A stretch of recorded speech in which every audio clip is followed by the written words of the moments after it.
Selama masa pandemi COVID-19, seperti halnya sekolah-sekolah di daerah lain di Indonesia, sekolah di DKI Jakarta juga harus menerapkan sistem pembelajaran jarak jauh.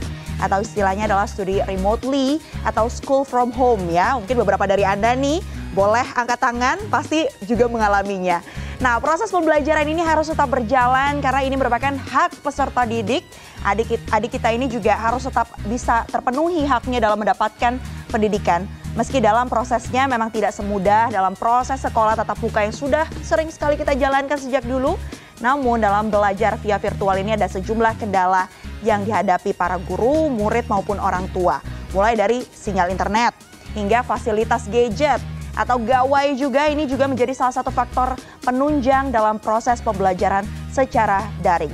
Dan di tahun depan mulai Januari 2021 sudah ada lampu hijau dari pemerintah pusat kepada setiap daerah untuk kembali menerapkan pembelajaran tatap muka di sekolah. Namun belajar di sekolah dengan kebiasaan baru nantinya juga bukanlah hal yang mudah untuk dilakukan.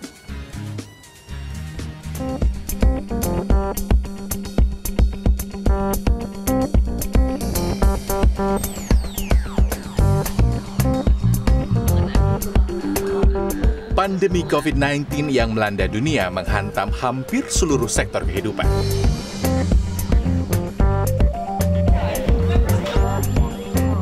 Salah satu sektor yang paling merasakan dampaknya adalah sektor pendidikan. Menurut data UNESCO, sekitar 300 juta siswa secara global terganggu kegiatan sekolahnya. Dan hak-hak pendidikan di masa depan mereka terancam. Menurut data Kemendikbud, sekitar 68 juta peserta didik di tanah air terdampak pandemi. Sementara di DKI Jakarta sendiri, sekitar lebih dari 1,5 juta siswa serta puluhan ribu pendidik belajar dan mengajar dari rumah. Guru, murid, maupun orang tua mulai beradaptasi dengan sistem pembelajaran jarak jauh atau istilahnya school from home. Umumnya, sistem pembelajaran jarak jauh menggunakan bantuan teknologi telekonferensi. Guru dan murid bisa saling berkomunikasi dua arah, walaupun hanya sebatas virtual. Dengan sistem belajar virtual ini, para guru tetap dapat mengajar anak didiknya. Sementara bagi siswa, tetap mendapatkan haknya untuk mendapatkan pendidikan. Alternatif belajar di rumah lainnya adalah platform belajar online atau daring, baik yang disediakan oleh pemerintah maupun pihak swasta.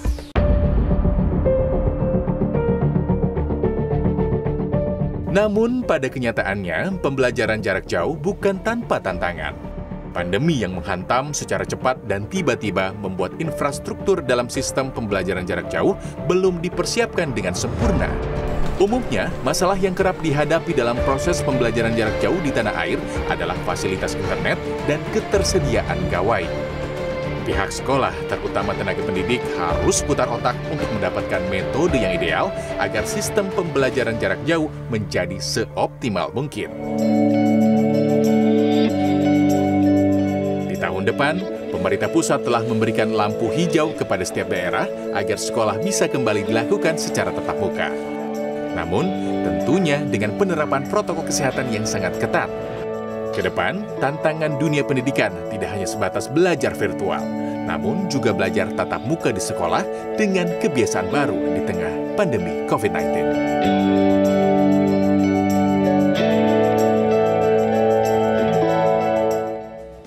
Suatu dilema ya yang sungguh nyata adanya. Karena kalau kita mau belajar pembelajaran jarak jauh terus, lama-lama sudah mulai merasakan kejenuhan, ingin juga ada interaksi baik itu bagi siswanya untuk bisa berinteraksi dengan teman-teman, karena itu juga baik untuk pertumbuhan dari anak-anak tersebut ya dengan adanya interaksi dengan teman-teman sebaya. Tapi di sisi lain ini juga menjadi ketakutan tersendiri. Sudah siap atau belum ya anak-anak ini melakukan sekolah tatap muka di tengah pandemi dan bisa tidak menjalankan setiap protokol kesehatan yang ada. Kita akan bersama-sama berdiskusi tentang hal ini, nanti akan saya kenalkan moderatornya. Tapi sebelumnya saya ingin ingatkan terlebih dahulu bagi Anda bahwa sepanjang diskusi ini para peserta bisa berdiskusi baik yang melalui aplikasi Zoom, ini bisa langsung mengetik pertanyaan via chat room, langsung diketik saja pertanyaannya, mau tanya nama Anda siapa, kemudian nanti bisa ditanyakan kepada siapa, lalu pertanyaannya apa ya. Kemudian sementara bagi Anda Para pemirsa yang menyaksikan lewat channel YouTube CNN Indonesia bisa juga menuliskan atau mengetik pertanyaannya di kolom komentar. Dan dalam sesi dengan topik tantangan dunia pendidikan di era pandemi ini akan dipandu oleh seorang moderator.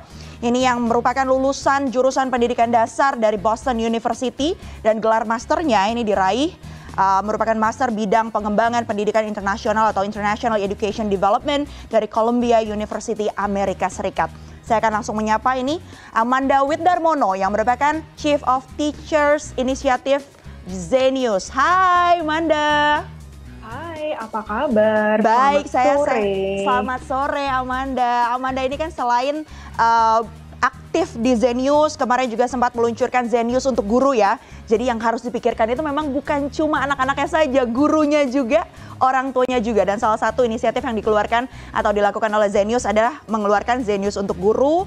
Dan yang menarik adalah Amanda ini juga merupakan founder dari We The Teachers yang merupakan organisasi yang fokus pada pemberdayaan guru di berbagai daerah di Indonesia. Mungkin nanti bisa lebih dibahas juga ya Amanda ya. Saya titip pertanyaan, concernnya tentang anak-anaknya, tentang gurunya juga nih untuk menghadapi sekolah tatap muka. Pasti juga banyak ketakutan dan deg-degan juga termasuk orang tua. Karena kalau kita lihat di chat roomnya ini banyak orang tua yang juga siap nggak ya gitu untuk melepaskan anaknya, buah hatinya untuk pergi ke sekolah. Baiklah, saya akan langsung serahkan sesi diskusi kali ini Community Talks di JDCN Forum 2020 kepada Amanda Widdarmono. Silakan. Baik, terima kasih. Selamat sore Bapak, Ibu, rekan-rekan, kakak, tante, om, oma, opa, dan semuanya yang hadir di sore hari ini bersama kami.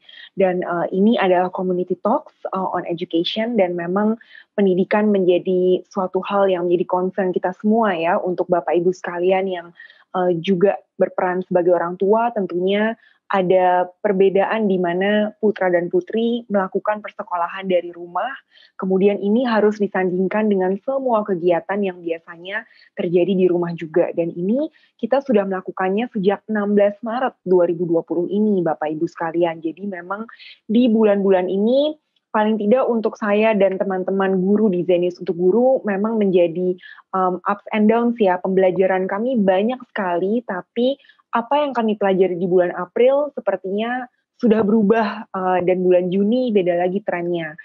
Pun bulan Agustus dan sekarang menuju ke bulan Januari di mana ada mungkin keabu-abuan ya, apakah kita akan kembali melakukan pembelajaran tatap muka atau mungkin blended antara belajar di rumah dengan belajar di sekolah secara aman dan nyaman.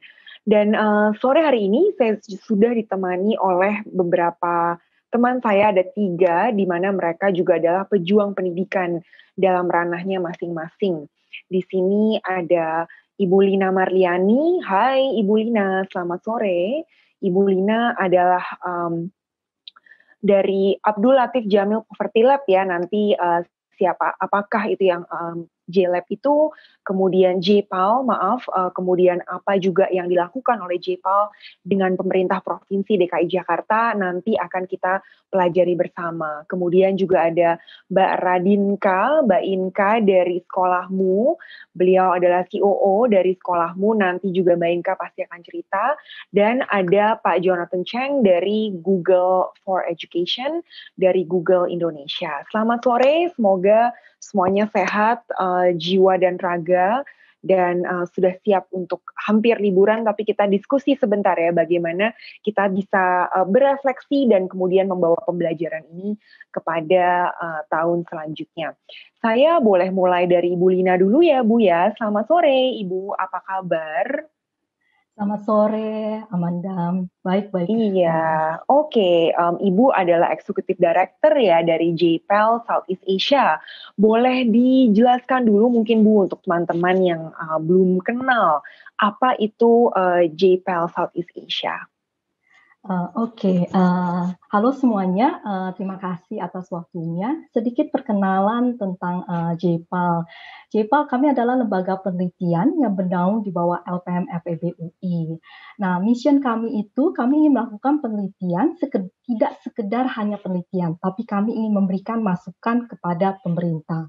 Jadi pada waktu kami melakukan penelitian, kami bersama-sama dengan pemerintah atau donor atau partner sehingga bisa memberikan masukan yang dapat untuk kemajuan dari program itu sendiri. Nah, di JPAL ini sendiri kami menggunakan metode yang namanya evaluasi acak. Jadi supaya kita bisa tahu mana sih kira-kira program yang efektif. Apakah program A dibandingkan dengan program B atau dengan program C. Jadi kita bisa menggunakan dengan evaluasi acak. Demikian Mbak Amanda. Terima kasih. Oke, baik. Dan selama pandemi ini, Ibu Lina, bagaimana bentuk kerjasama antara JPAL dengan pemerintah Provinsi DKI Jakarta? Ya, baik sekali. Jadi ini pembelajaran jarak jauh ya. Jadi salah satu sektor yang dilakukan penelitian oleh JPAL itu adalah pendidikan. Dan kami mendapat undangan dari Pemprov Jakarta untuk membantu mereka karena ada perubahan gara-gara COVID. Jadi Ya. dari pembelajaran sekolah ke pembelajaran jarak jauh. Nah, karena itu berdasarkan literatur tadi juga sudah disebutkan ada dua kendala. Kendalanya yang pertama adalah gurunya, kedua adalah siswa. Nah, kami ingin melihat dua hal itu. Apa sih tantangan yang dihadapi oleh anak dan orang tua dalam pembelajaran jarak jauh? Dan yang kedua, apa sih tantangan yang dihadapi oleh guru?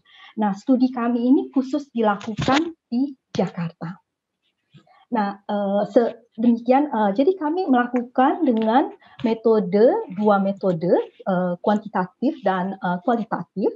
Nah, untuk kuantitatifnya kami melakukan karena kita nggak bisa tatap muka, jadi kita melakukannya dengan online survei dan phone survei. Nah, dukungan dari pemerintah Jakarta ini, jadi kalau kita bisa lihat ke slide berikutnya, itu adalah jadi kita menggunakan dengan online survei dan online surveinya ini jumlahnya sampelnya sangat besar dan ini semua bisa terjadi berkat kerjasama yang closely dengan Pemprov Jakarta. Kita bisa melihat 16.452 orang tua menjawab survei dan 1.162 dari guru menjawab survei. Selain itu, kita juga melihat nggak sekedar hanya kuantitatif, tapi kami ingin melihat secara lebih jauh apa sih tantangan yang dihadapi oleh orang tua dan guru. Sehingga kami melakukan in-depth interview untuk guru, orang tua, dan konselor sekolah. Oke, Bu Lina. Nah, kalau boleh di-summarize nih, Ibu dirangkum, tentunya pasti banyak ya yang kita pelajari dan pengalaman pembelajaran jarak jauh ini tentu menjadi pengalaman yang agak terisolasi ya Bu Lina ya, karena misalnya pengalaman saya itu tentu berbeda dengan pengalaman Bapak Ibu guru yang berada di Kepulauan Seribu misalnya dengan konteks yang berbeda lagi. Tapi kalau boleh dirangkum Ibu, apa sih yang menjadi findings yang paling penting untuk kita amati bersama?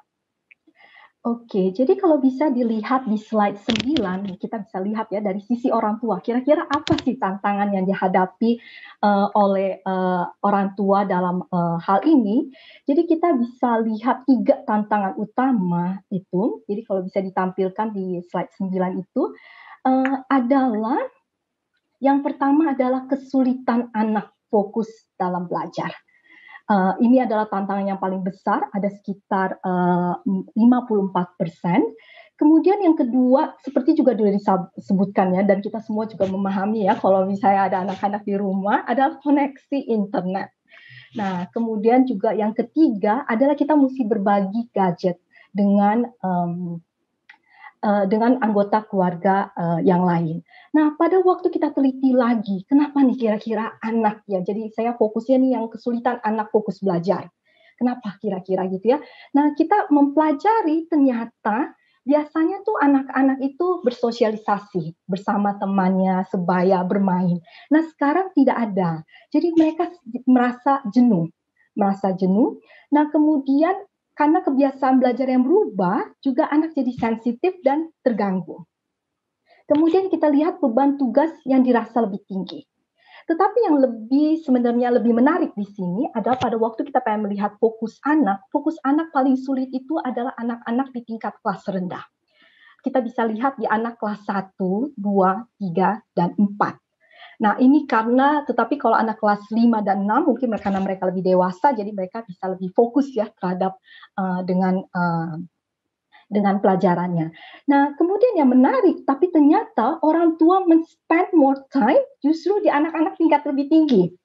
Jadi mereka spend justru anak-anak di kelas 5 dan 6. Nah, ini rata-ratanya kurang lebih hampir 4 jaman lebih. Slide berikutnya. Nah, ini kenapa pada waktu kita tanyakan kepada orang tua, padahal anak kelas rendah itu lebih sulit fokus, anak kelas tinggi kita menghabiskan waktu yang lebih tinggi, ternyata karena beban tugas yang lebih banyak.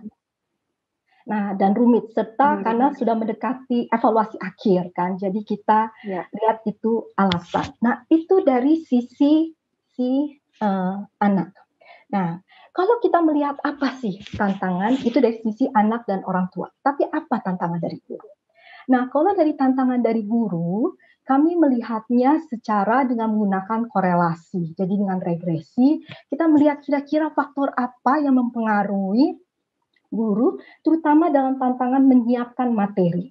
Jadi kita bisa melihat dari karakteristik usia, kemudian jenis kelamin, kemudian tingkat pendidikan, dan ternyata kita bisa lihat, mungkin bisa ke slide nomor 13. Nah, itu adalah ternyata yang mempengaruhi itu terutama adalah tantangan yang paling besar dihadapi oleh guru yang lebih tua dan perempuan. Ini dikarenakan mereka terutama karena sulit sekali untuk pembelajaran dari aplikasi tersebut. Nah, kemudian kalau kita lihat lagi slide berikutnya, jadi karena ada tantangan dalam ini, kira-kira apa sih yang mereka gunakan? Ternyata mereka banyak menggunakan adalah WhatsApp, YouTube, dan Google Classroom. Tapi kita bisa lihat ya sebenarnya ini karena faktor yang menentukan itu adalah besarnya kuota untuk beberapa aplikasi dan mereka mempunyai kendala dalam mengoperasikan dan menavigasi media pembelajaran. Sehingga karena WA kuotanya kecil dan relatif mudah digunakan menjadi preferensi. Tetapi yang sangat menarik di sini yang perlu dilihat, TVRI juga sangat tinggi. Dan kalau menurut saya, jadi kita juga mesti menghargai usaha pemerintah dengan menggunakan TVRI sebagai salah satu media pembelajaran. Demikian Mbak Amanda, terima kasih. Baik, terima kasih Bu Lina. Menarik ya ini ya, karena kita tidak hanya bisa melihat dari satu sisi saja, tetapi tentu dari banyak sisi. Dan yang juga menarik adalah kenapa guru perempuan ya Bu Lina ya, malah merasa lebih sulit untuk mencari materi. Nah, saya akan melanjutkan ke rekan saya yang perempuan juga di sini, Mbak Inka. Hai Mbak Inka, selamat sore. Halo, sore semuanya. Halo, sehat Mbak Inka? Sehat, alhamdulillah. Iya, Mbak Inka boleh diceritakan dulu sekolahmu itu apa dan selama pandemi ini bentuk kolaborasi dengan pemerintah Provinsi DKI Jakarta seperti apa? Oke, thank you Amanda. Sore semuanya. Jadi aku Inka dari sekolahmu. Jadi kalau teman-teman yang belum tahu sekolahmu tuh apa, kita adalah platform edukasi menyelenggarakan program yang variasinya cukup beragam, levelnya dari mulai prasekolah gitu ya sampai ke profesional. Jadi cukup luas. Kemudian selama pandemi ini kita sebenarnya kerjasama atau kolaborasi dengan Pemprov DKI sudah cukup intens juga gitu ya. Sebelum pandemi pun kita sudah bekerja sama dalam memberikan program sekolah kolaborasi juga sama Pemprov DKI. Jadi itu adalah program di mana mungkin kalau di luar ada istilahnya sister school gitu ya. Jadi antara satu sekolah, kemudian dengan sekolah yang lain itu tuh bisa bertukar murid dan bertukar guru. Jadi sebenarnya sharing best practice dari masing-masing guru atau masing-masing materinya gitu. Atau sebenarnya berbagi fasilitas juga. Karena kalau kita ngomongin kolaborasi gitu ya, sebenarnya banyak banget lingkupnya, nggak cuma sekolah sebagai guru pengajarnya aja, tapi fasilitasnya juga jadi penting gitu ya. Jadi itu salah satu yang kita kerjain even sebelum pandemi terjadi gitu ya. Dan instead of kita cuma one on one satu sekolah dengan satu sekolah, sebenarnya konsep yang diangkat dengan menggunakan platform Sekolahmu juga itu jadi many to many. Jadi sebenarnya guru-guru di DKI yang memang poolingnya sudah sudah di seleksi gitu ya, dan berkontribusi guru-guru yang sudah di-assign juga untuk berkontribusi, itu mereka mengadakan pembelajaran dan di-sharing ke murid-murid dari sekolah lain. Jadi kebayang ya, jadi guru nggak cuma bisa berekspresi di satu kelasnya yang isinya mungkin 40 gitu ya maksimal kalau negeri, tapi sebenarnya bisa impact-nya bisa dirasakan oleh lebih banyak siswa gitu. Nah, tapi setelah pandemi ini sebenarnya juga kita kolaborasinya jadi lebih intens gitu ya. Karena kan pastinya comfort zone yang selama ini ada gitu ya sekolah setiap hari kita datang gitu ke sekolah, tapi pas pandemi ini kelasnya jadi terpaksa di virtualkan gitu ya. Jadi memang kemarin tuh kolaborasi terbesar kita juga adalah mengoptimalkan pembelajaran jarak jauh dengan membantu guru-guru untuk mengadakan menghadirkan blended learning ke murid-murid full online bahkan ya, karena selama pandemi. Jadi menggunakan platform kita dengan konten-konten yang kita punya, guru-guru bisa menghadirkan pembelajaran untuk murid-muridnya. Kurang lebih itu sih, Amanda. Iya, Mbak Inka, baik. Tadinya saya mau bertanya peran platform pendidikan itu seperti apa, tapi kayaknya dari penjelasannya Mbak Inka sudah sangat terlihat ya bahwa dari satu guru, kemudian juga konten yang banyak itu sangat membantu untuk adanya perwujudan pelayanan pendidikan Mbak Inka meski di masa pandemi ini. Nah, melihat ke Januari ya Mbak Inka ya, pasca pandemi dan juga dengan tentunya involvement dari Sekolahmu dalam bentuk platform pendidikan dan juga reaksi dari guru-guru pun siswa. How do you envision it sih Mbak Inka ke depan? Jadi pasca pandemi ini potensi, fungsi atau tujuan pendidikan ini seperti apa sih Mbak Inka? Jadi kalau mikirin tentang future of education gitu ya, yang ada di bayangan kita tentang Indonesia itu sendiri gitu ya pasca pandemi. Jadi even though kita tarik balik sebelum pandemi, kalau saya boleh share gitu ya, ngerasanya memang udah banyak banget nih needs-nya terhadap pendidikan yang lebih berkualitas gitu.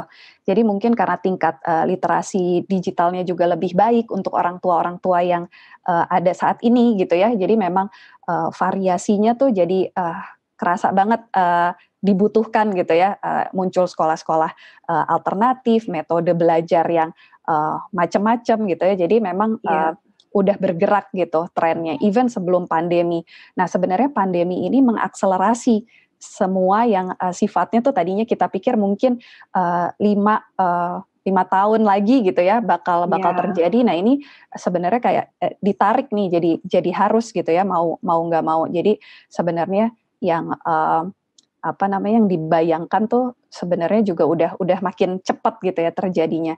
Nah kalau di masa depan juga yang kita kebayang tuh adalah involvement dari orang tua. Kayak tadi Mbak Lina juga sempat bilang gitu ya, involvement dari orang tua nih selama pandemi kan jadi kerasa ya cukup signifikan sebenarnya kalau boleh dibilang. Kalau selama ini mungkin sekolah tuh kadang-kadang diperlakukan semi daycare gitu ya. Oke, saya letakkan anak saya di sini, tolong dititip, kemudian dibantu gitu ya dari segi pendidikannya. Tapi selama pandemi ini tuh empati orang tua tuh juga jadi tumbuh gitu ya, karena dia juga ngelihat lebih intens anak tuh belajar apa aja, guru tuh ternyata mempersiapkan banyak banget gitu ya. Jadi benar-benar kerasa kolaborasinya tuh antara orang tua sama guru tuh juga jadi harus intens gitu ya. Kemudian mungkin isu yang juga perlu diangkat gitu ya selama pandemi ini tuh well-being sih. Jadi kalau selama ini gitu ya, selama kita kolaborasi juga kemarin ngebantu Blended Learning DKI juga gitu, kerasa banget sebenarnya gak cuma murid tapi guru itu juga stres gitu ya buat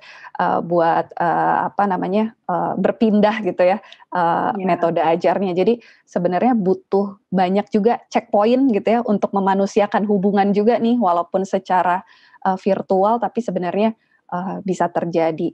Nah, di luar itu mungkin future of education yang kebayang juga gitu adalah classroom without walls. Nah, mungkin ini juga ada kaitannya gitu ya dengan smart city gitu ya konsepnya. Jadi sebenarnya bisa kita tuh murid tuh bisa belajar tuh di mana aja gitu ya. Kalau sebelum pandemi gitu ya, aku naik MRT atau Transjakarta tuh ngelihat ada murid-murid pakai earphone tapi ternyata sebenarnya lagi belajar dengan aplikasi bahasa misalnya, atau kayaknya ternyata lagi belajar melalui podcast gitu ya, ngedengerin sesuatu. Jadi itu media ajar, metode belajar dari murid itu juga semakin fleksibel dan variasinya semakin banyak gitu.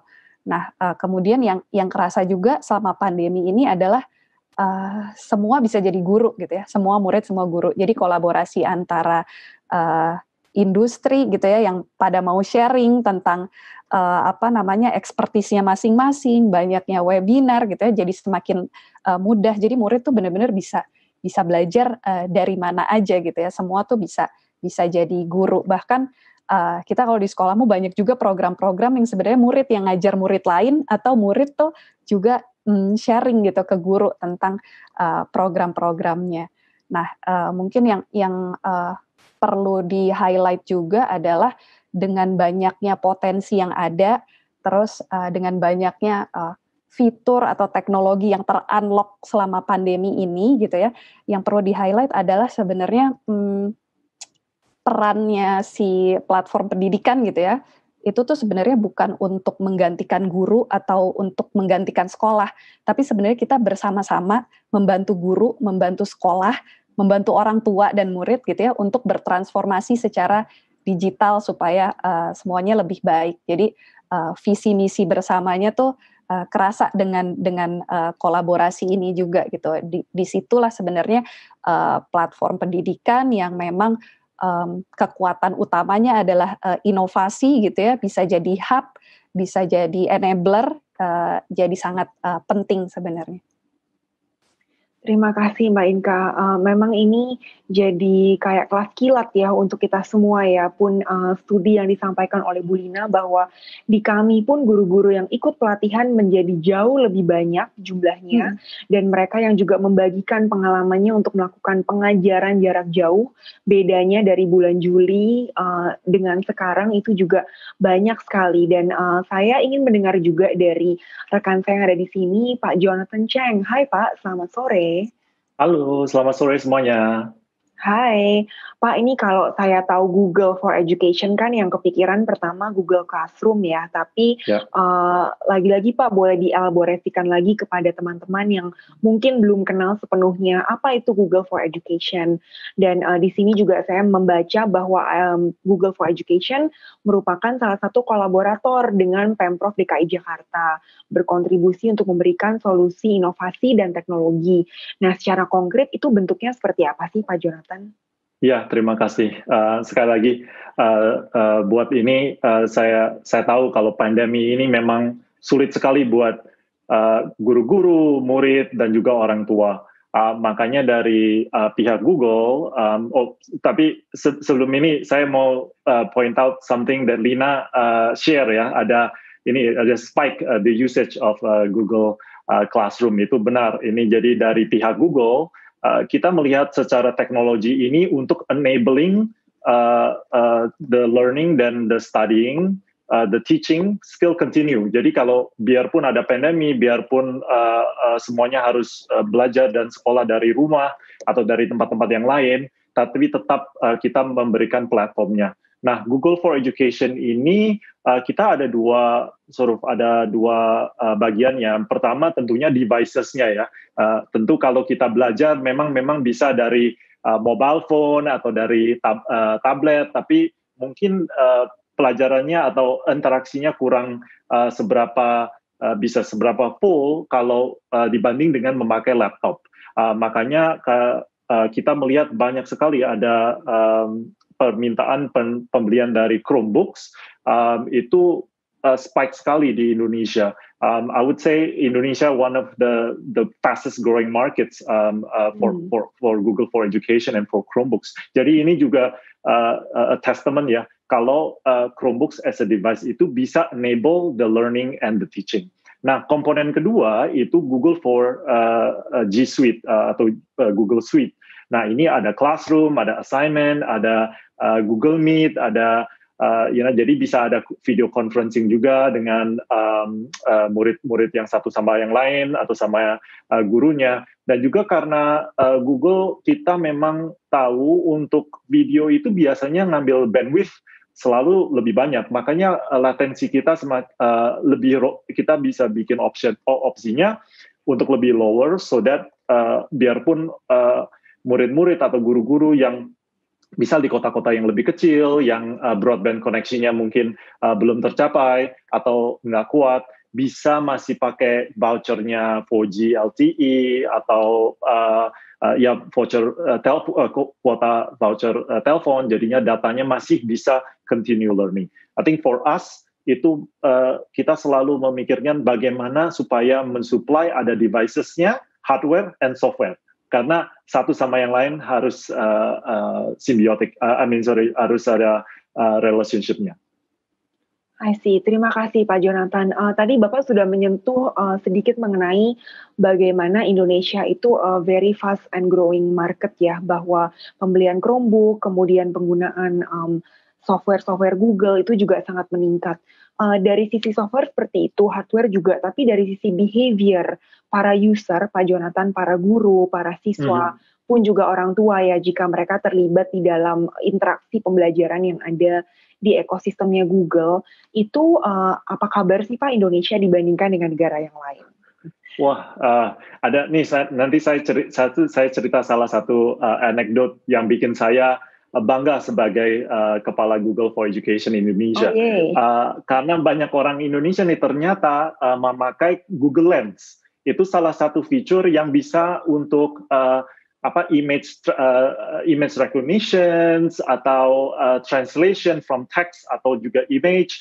Jadi banyak itu orang-orang Indonesia pakai untuk di konteks education juga orang-orang yang and then what's so great about it, mereka pakai, mereka share, ada di social media, di Instagram, Facebook, Twitter, sampai TikTok juga semuanya. Sampai ini newsnya all the way ke Google headquarters sampai di Amerika. Jadi mereka ingin tahu, wah kenapa tiba-tiba orang Indonesia nih makainya begini-begini.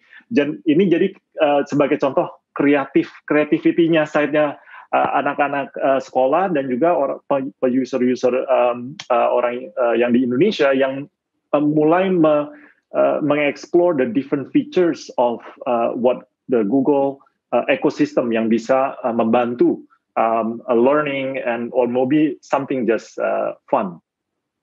Interesting Pak Jonathan, kita memang kreatif ya, jadi diberi apapun akan jadi sebuah kios nasi goreng, diberi Google Lens juga bisa digunakan untuk belajar. Nah, pertanyaan yang sama kepada Mbak Inka tadi ingin saya tanyakan juga kepada Pak Jonathan. How do you see the future of education with how much Google is involved and used in this country, Pak Jonathan?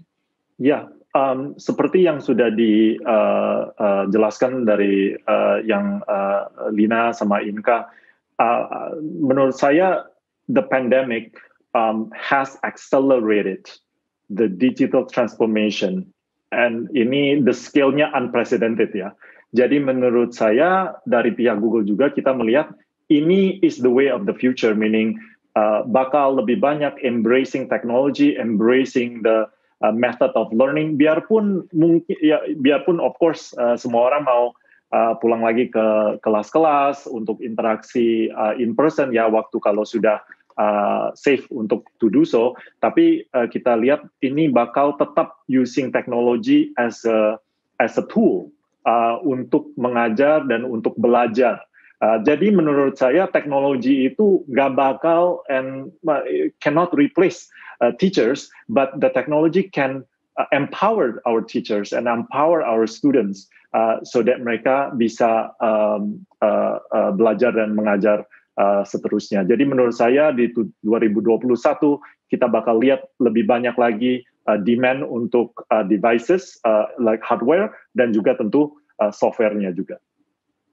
Setuju sekali Pak Jonathan, karena kami di Zenius juga kan sudah SMP ya Pak usianya, sudah 16 tahun. Materinya juga banyak sekali, tapi memang kami melihat teknologi di sini sifatnya supporting, di mana pembelajaran yang ideal apapun antara hati dengan hati ya, antara jiwa dengan jiwa, dan adanya teknologi, adanya materi-materi yang bisa diakses secara digital, ini semua sifatnya supporting sehingga misi pendidikan ini which is pembentukan karakter bisa dilakukan bersama-sama ya. Nah ini a nice segue ke pertanyaan yang sudah diberikan, yang sudah ada di sini. Ini ada dua pertanyaan yang agak mirip dari Ridwan dari Student Care, dan juga ada dari Pak Guru Joko dari SMA Negeri 54. Hai Ridwan, Pak Joko, semoga nyaman dan aman ya berada di rumah masing-masing. Nah ini mungkin pertanyaan ingin saya tujukan kepada Ibu Lina terlebih dahulu ya Ibu ya.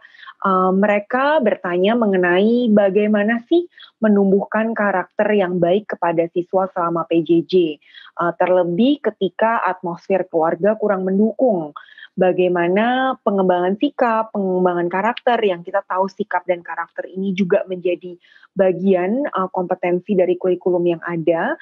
Itu bisa dilakukan secara the best way possible Ibu Lina dari rumah menurut survei dan juga observasi Ibu dengan orang tua yang mengisi survei JPAL. Silakan Ibu.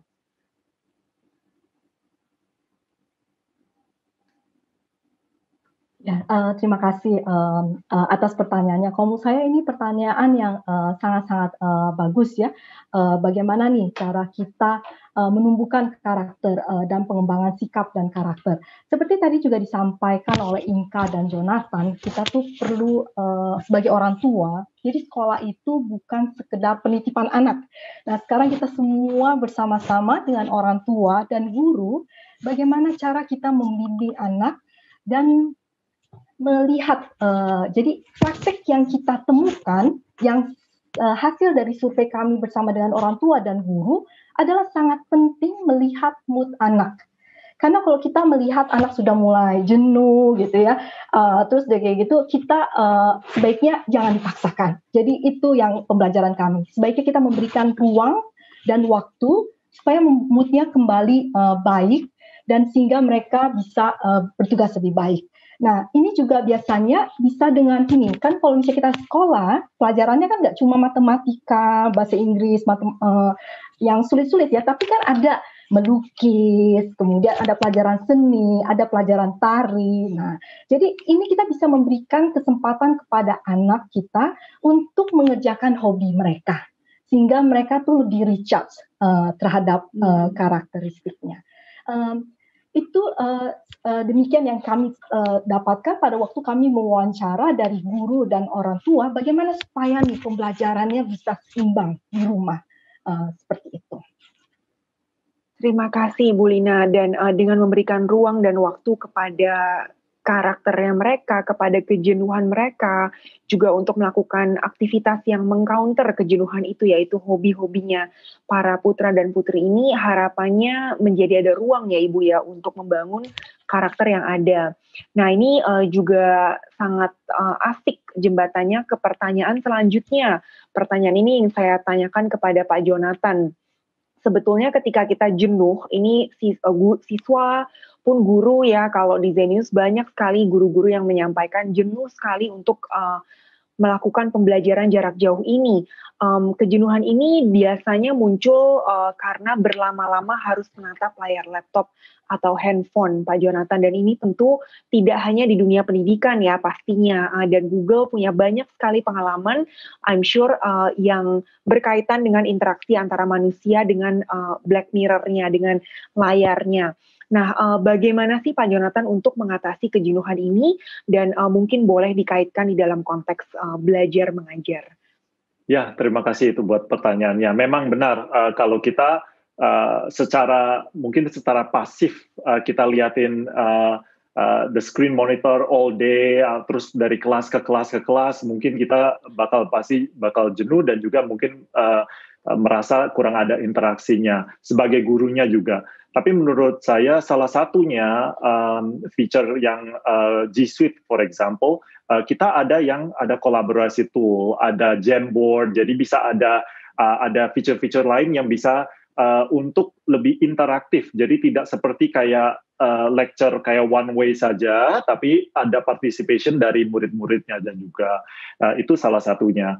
Dan kedua, ini mungkin dari saya sendiri pribadi ya, karena saya dulunya juga pengajar dan saya masih consider myself sebagai educator. Ya, ini saya juga harus lebih conscious kalau interaksi sama murid-muridnya itu mungkin kita bisa ada break-nya, ada breakout rooms, ada kerjasama antara diskusi antara students-nya sendiri.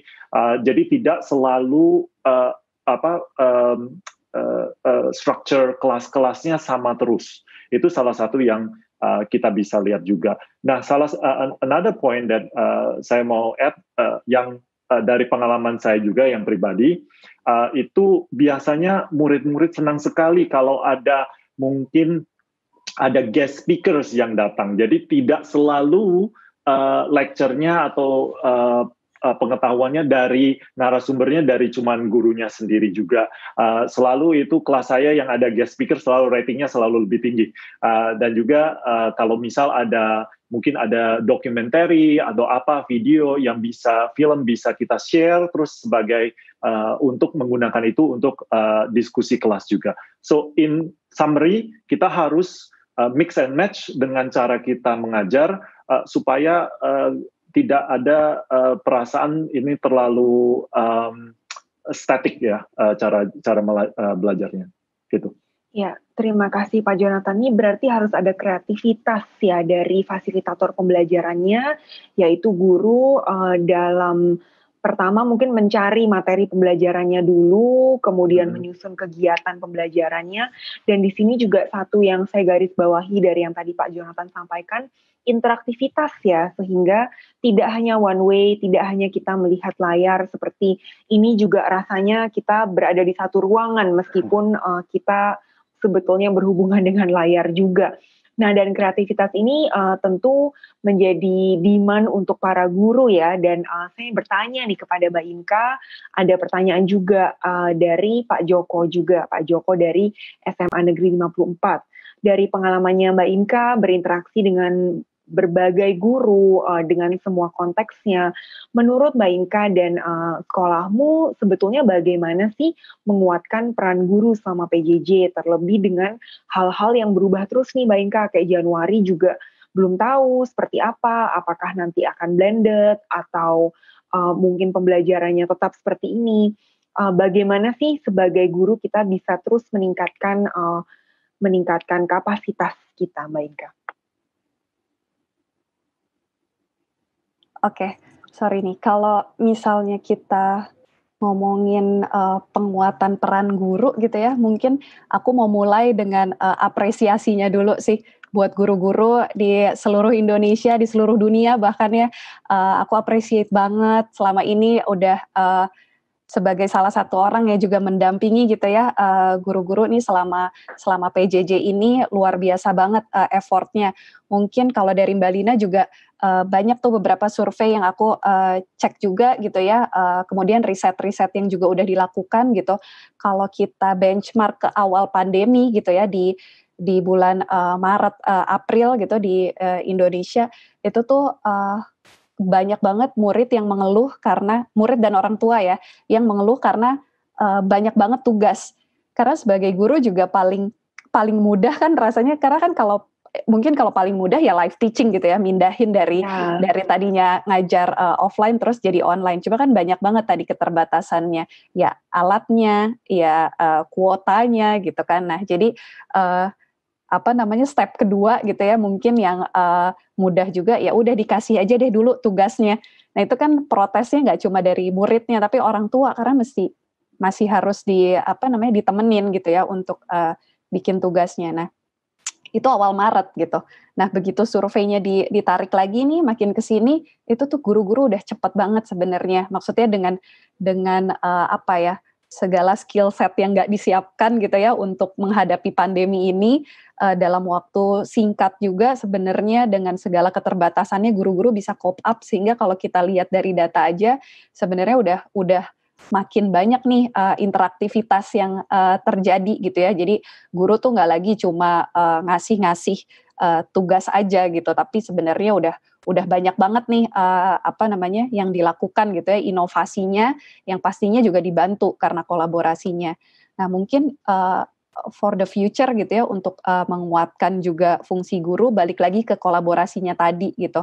Jadi gimana caranya sebenarnya komunikasi yang baik sama orang tua gitu ya, transparansi mengenai hasil-hasil ajar, terus sering checkpoint untuk well-being masing-masing gitu ya, sama-sama. Itu tuh aku rasa akan selalu jadi kunci sih untuk bisa mencapai tujuan akhirnya gitu. Jadi memang kolaborasi antar masing-masing stakeholder ini untuk si anak gitu ya, balik lagi untuk menghadirkan learning experience yang baik dan untuk menghadirkan pendidikan yang berpihak pada anak. Iya, kita tidak sendirian ya Mbak Inka intinya. Betul. Karena dengan pandemi ini juga justru semakin banyak bisa connected dengan teman-teman guru, orang tua yang ada di belahan-belahan lain yang gak mungkin kita jumpa kalau tidak karena pandemi ini mengajak kita berkumpul bersama di satu layar. Nah Mbak Inka, saya ada pertanyaan lagi ya, ini dari anonim sih untuk Mbak Inka juga, ingin saya tanyakan. Tadi sudah sedikit disentuh mengenai pemberian tugas ya Mbak Inka ya, dan memang kalau dari perspektif guru mungkin yang paling mudah seperti itu ya Mbak Inka, kita memberikan tugas dan dalam proses pelaksanaan tugas itu siswa bisa dilihat seberapa jauh sih pemahaman materinya. Tapi dari pengalaman Mbak Inka sendiri, sebetulnya sistem penilaian yang optimal untuk siswa itu seperti apa sih Mbak Inka ketika guru pun tidak bisa bertemu dengan siswa? Apalagi nih kalau kita bicara kelas 1, kelas 7, kelas 10 ya, yang siswanya baru dan gurunya nggak even tahu gitu siswa karakternya seperti apa. Bagaimana metode penilaian yang paling efektif menurut pantauan Mbak Inka?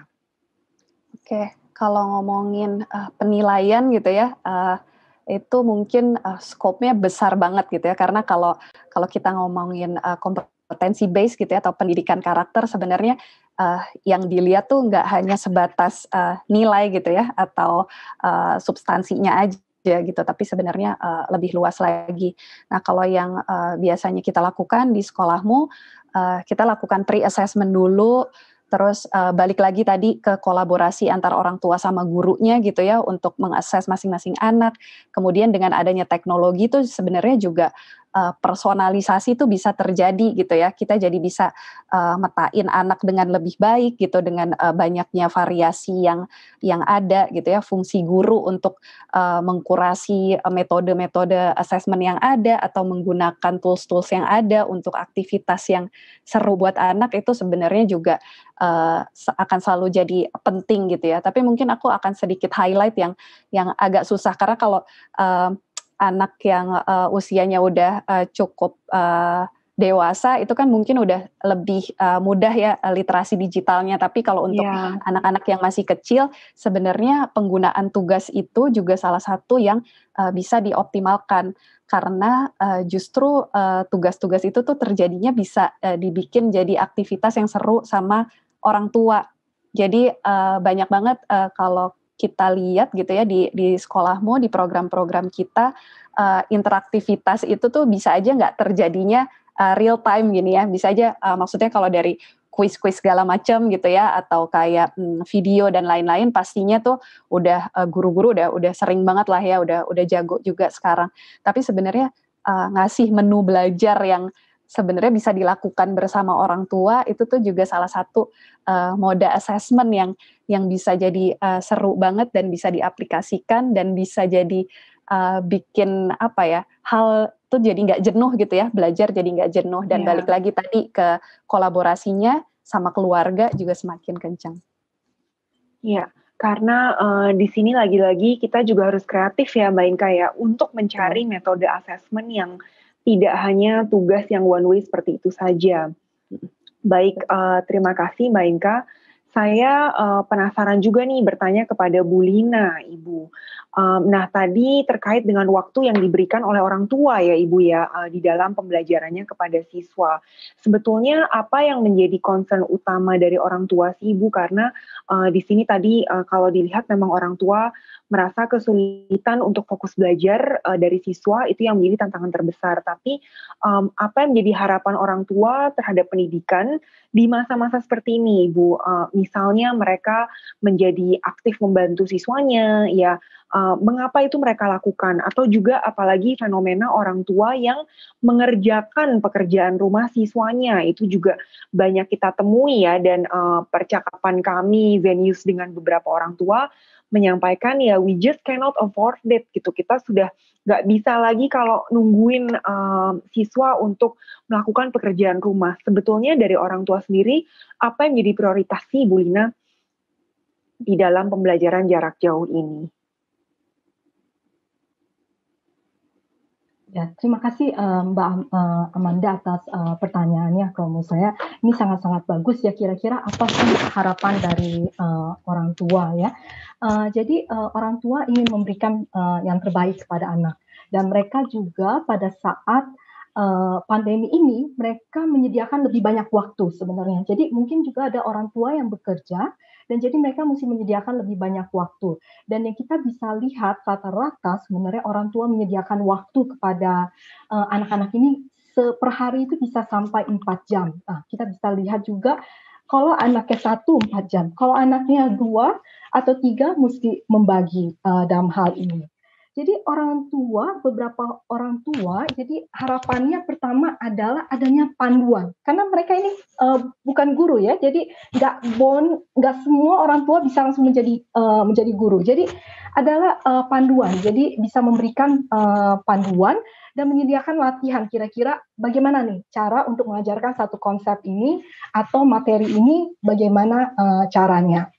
Nah, kemudian juga yang sudah mungkin dilakukan oleh pemerintah adalah mereka nih karena keterbatasan akses internet dan juga keterbatasan kuota, jadi adalah bisa meminta pemerintah untuk membantu bantuan dalam bentuk cash transfer untuk mempunyai atau memperbanyak titik-titik akses internet publik gratis gitu ya.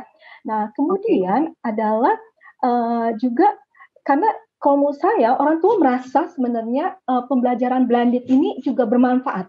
Jadi nggak cuma sekolah. Jadi kalau menurut saya, ini kita kan dipaksa ya sebenarnya COVID ini memaksa kita semua di rumah gitu. Tapi nggak pernah nyangka ternyata ini blended, pembelajaran di sekolah dan pembelajaran di rumah itu bisa sangat bermanfaat. Jadi mereka juga sebenarnya pengen supaya ada dalam hal blended kurikulum seperti ini. Nah, kemudian kesulitan yang kedua yang seperti saya bilang selain yang panduan itu adalah kan kita kalau misalnya mungkin kalau pelajaran kelas 1, kelas 2 bisa gitu ya.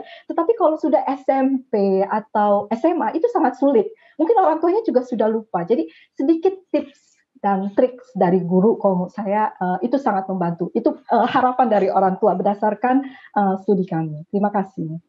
Terima kasih Bu Lina, menarik karena kalau dari perspektif kebetulan saya guru ya, itu nggak terbayang ya Bu ya bahwa diperlukan guidebook gitu, uang hanya mengerjakan PR atau mendampingi belajar gitu, padahal kegiatan yang dilakukan sehari-hari pun harus dikomunikasikan dengan clear dan padat ya mungkin Ibu Lina, sehingga orang tua dan guru seperti kata Mbak Inka tadi bisa lebih berkolaborasi untuk mewujudkan pembelajaran yang lebih asik.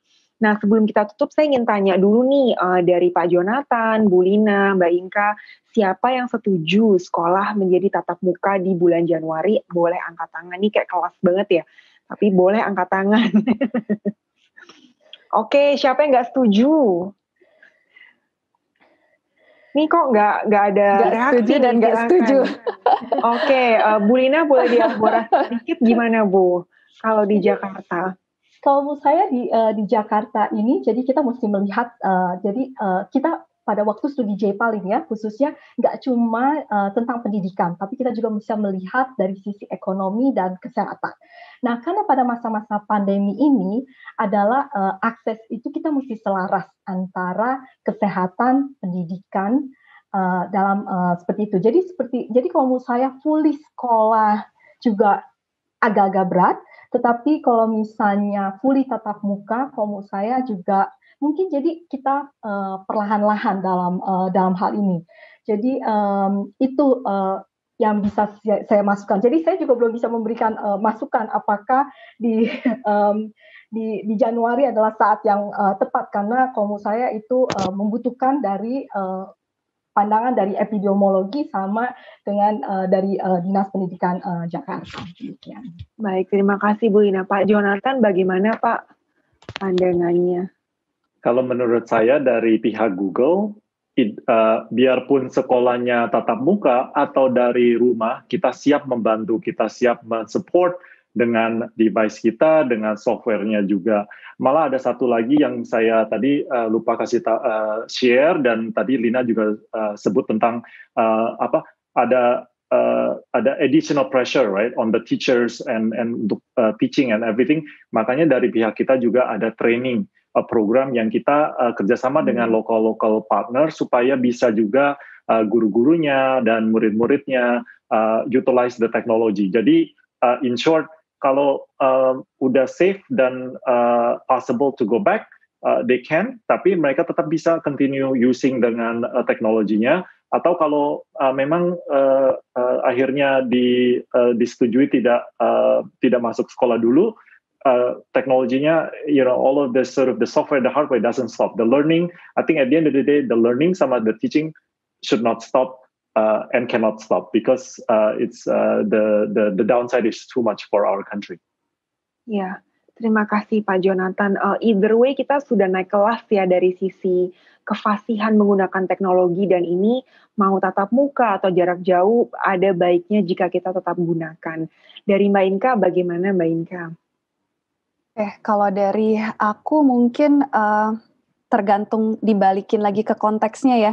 Jadi untuk nggak setuju tuh juga aku ngelihat sendiri gitu ya, kasus-kasus misalnya kalau kita ngomong anak-anak berkebutuhan khusus yang needs-nya juga cukup besar gitu untuk tatap muka atau terapi, itu tuh mungkin untuk case-case seperti itu tuh bisa jadi prioritas gitu ya, tentunya dengan protokol kesehatan yang diikuti semuanya gitu ya, step-stepnya. Tapi untuk overall sih sebenarnya dikembalikan lagi gitu ya, di-assess masing-masing, dan apapun yang nanti dilakukan gitu ya, at the end nih apakah sekolah memutuskan untuk mengadakan pengajaran langsung tatap muka atau enggak, protokol kesehatannya harus banget diikuti, dan konsen dari orang tua juga tetap harus ada sih pastinya. Jadi kayaknya kalau untuk pro atau kontra ya dikembalikan lagi gitu ya ke konteksnya. Ya baik, terima kasih Mbak Inka. Memang final say-nya di orang tua ya. Kami berbincang-bincang dengan beberapa bapak dan ibu guru, dan mereka dalam proses untuk mengirimkan survei kepada orang tua apakah mereka merasa nyaman dan aman ketika putra dan putrinya kembali ke sekolah. Baik, terima kasih sekali Mbak Inka, Ibu Lina, Pak Jonathan untuk percakapan di sore hari ini.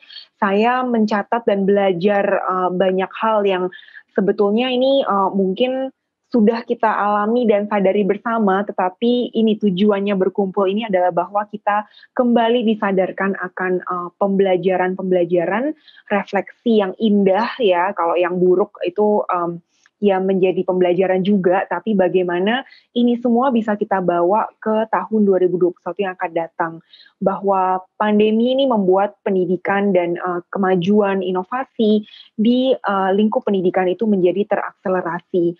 Bahwa guru menjadi sangat belajar, orang tua juga belajar untuk membagi waktunya, belajar menjadi guru, mengenali putra-putrinya ya yang dulu mungkin sibuk bekerja, dan di mana siswa-siswi juga beradaptasi dengan cara belajar yang baru. Dan kedepannya harapannya semangat belajar dan beradaptasi ini tidak hilang ya apapun yang terjadi, dan tentunya ini bisa dilakukan pertama dengan kelincahan menggunakan teknologi, platform pembelajaran, platform pendidikan, sumber-sumber materi pembelajaran yang tentu banyak dan bisa diramu, yang pada akhirnya membantu guru untuk menjadi semakin kreatif, mewujudkan pembelajaran yang bermakna, mewujudkan pembelajaran yang membuat siswa dan siswi bisa menjadi individu-individu yang cerdas, cerah, dan asik. Terima kasih sekali lagi kepada Pak Jonathan, Mbak Inka, Bu Lina untuk kebersamaannya di sore hari ini. Semoga semua karya kita di bidang pendidikan, juga Bapak Ibu guru, siswa, orang tua yang kita temui, semuanya intensinya dilancarkan ya, karena tujuan kita satu, bisa melihat pendidikan yang semakin berkualitas, semakin bermutu di ibu kota kita tercinta ini. Terima kasih juga Bapak dan Ibu yang telah hadir bersama kita, dan saya kembalikan kegiatan di sore hari ini kembali kepada studio. Baik, terima kasih banyak Mbak Amanda, Pak Jonathan, Mbak Inka, dan juga Mbak Lina. Tapi ada yang menarik tadi pertanyaan dari Mbak Amanda, saya mau tanyakan kepada peserta webinar nih yang sudah ada di sini juga. Coba ayo angkat tangan siapa yang setuju dengan sekolah tatap muka?